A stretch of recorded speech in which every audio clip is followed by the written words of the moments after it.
YouTube channel animals कहानी में आप सभी को स्वागत है।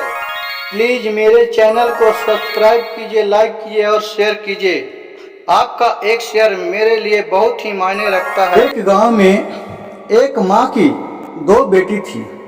एक का नाम था चंपा और दूसरे की नाम थी चमेली। चंपा से वो बड़ बेटी थी, उससे बहुत ही काम करवाती थी और छोट बेटी को बहुत ही लाड दुलार में रखती थी।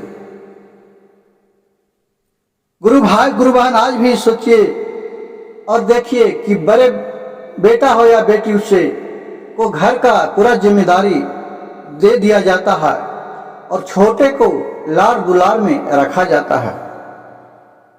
लेकिन उसी तरह वो चंपा से करती थी। जितना भी घर का काम था, झाड़ू पोछा करना, बर्तन मांजना, खाना बनाना, लोगों के और भी सेवा टहल करना, सब चंपा को सौंप दी थी माँ।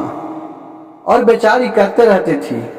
और कहूँ भी बाजार जाती थी उसकी माँ, तो चमेली के लिए अच्छा अच्छा सामान कीन के लाती थी। कभी मिठाई हो गया, कभी फल हो गया, तो जो चमेली को खा के बचती थी तो चंपा को देती थी, और नहीं बचता था तो नहीं देती थी।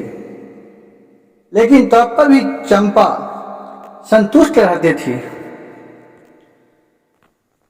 इसी तरह कुछ दिन बीतते गया। एक समय की बात हुआ कि उसके दोपहर का समय था।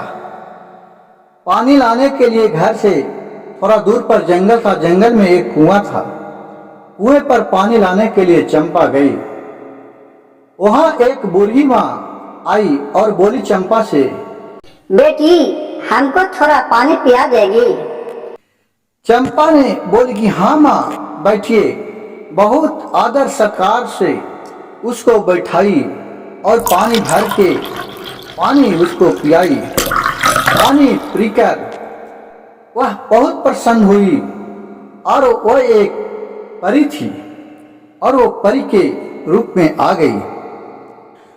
और वो बूढ़ी माँ परी के रूप में आ गई और चंपा को आशीर्वाद दिया कि जाओ, आज से तुम शिव गुरु के ध्यान लगाना, तुमको कोई भी परेशान नहीं करेगा, और जो तुम तहे दिल से मांगेगा वो तुमको शिव गुरु देंगे। इतना कहकर परी वहां से लुप्त हो गई।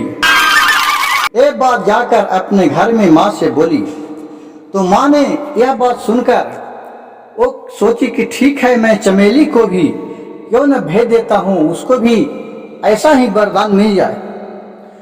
और वो पानी लाने के लिए दूसरा दिन वो चमेली को भेज दिया।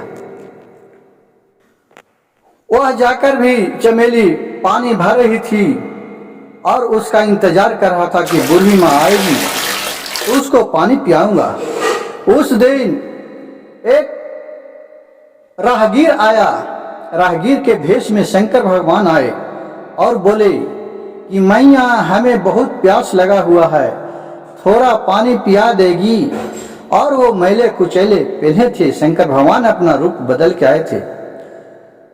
तो चमेली ने बहुत आक्रोश भरा शब्द में बोली कि क्यों, आपका मैं क्या कमियां हूं, समझ रहे हैं? ये लीजिए बाल्टी और अपने पानी पीजिए।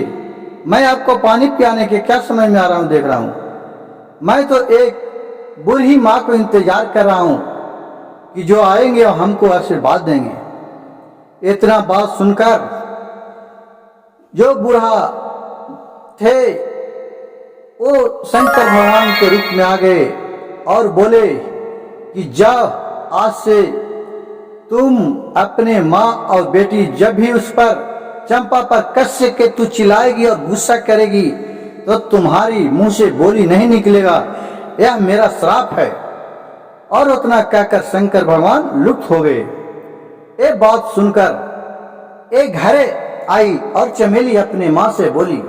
माँ ने यह बात सुनकर कस के उस पर चिल्लाना चाहा कि उसको बोली बंद हो गई। ये सब देखकर चमेली ने अपने माँ से बोली कि माँ, अभी तुम शांत रहो, ये भगवान ने हमको ये वरदान दिए थे कि अगर तुम लोग माँ बेटी चमेली पर कस के चिल्लाया तो तुम्हारे बोली बंद हो जाएगी। इसलिए चमेली बहन से नम्रता पूर्वक बात कीजिए, तब हम लोग को सही रहेगा। और अगर इसको दूर अपचारी करेगी, इसको दंड करेगी, तो दंड भी इसको नहीं मिलकर हम ही लोग के मिलेगा। और यह बात सुनकर फिर चमेली के साथ वह बेस्तरी रहने लगी। इस कहानी से हमें यह सीख मिलता है कि किसी भी व्यक्ति के साथ हमें नम्रता पूर्वक बात करना चाहिए, नहीं तो आक्रोश के रूप में बात करने से हमें भी उसी समान एक समय बहुत कठिन का सामना करना पड़ेगा। अगर मेरा वीडियो अच्छा लगे तो मेरे चैनल को सब्सक्राइब कीजिए, लाइक कीजिए और शेयर कीजिए। हर हर महादेव, घर घर महादेव।